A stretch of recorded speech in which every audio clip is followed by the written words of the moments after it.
શ્રીમદ ભગવદ્ ગીતા અધ્યાય 13 ક્ષેત્રજ્ઞ વિભાગ યોગ શ્લોક 13-14નું પઠન કરીએ, પછી તેનો અર્થ સમજીએ. શ્લોક 13. સર્વતઃ પાણિપાદં તત્ સર્વતોક્ષિ શિરોમુખં સર્વતઃ શ્રુતિમલ્લોકે સર્વમાવૃત્ય તિષ્ઠતિ. અર્થાત ભગવાન અહીં પરબ્રહ્મ વિશે જણાવી રહ્યા છે કે પરબ્રહ્મ એ સર્વગુણ નિરાકાર અને નિર્ગુણ છે.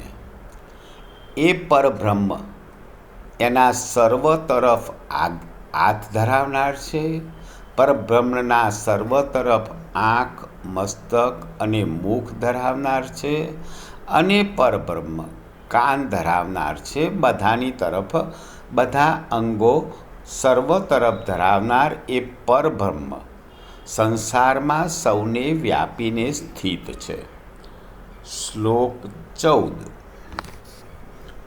સર્વેન્દ્રિય ગુણાભાસં સર્વેન્દ્રિય વિવર્જિતં અસક્તં સર્વભૃચ્ચૈવ નિર્ગુણં ગુણભોક્તૃ ચ.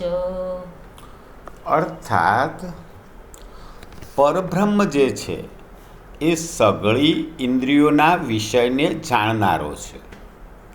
નિર્ગુણ નિરાકાર પરબ્રહ્મ એ બધી જ ઇન્દ્રિયોને જાણે છે, છતાં વાસ્તવમાં સઘળી ઇન્દ્રિયો વિનાનો છે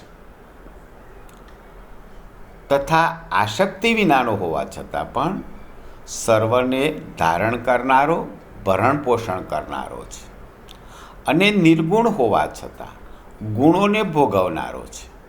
તો પરબ્રહ્મ પરમાત્મા એ સઘળી ઇન્દ્રિયોને જાણકાર હોવા છતાં ઇન્દ્રિયો વિનાના છે, આસક્તિ વિનાના હોવા છતાં સર્વને ધારણ કરનાર છે અને નિર્ગુણ હોવા છતાં બધા ગુણોને ભોગવનારા છે. જય શ્રી કૃષ્ણ.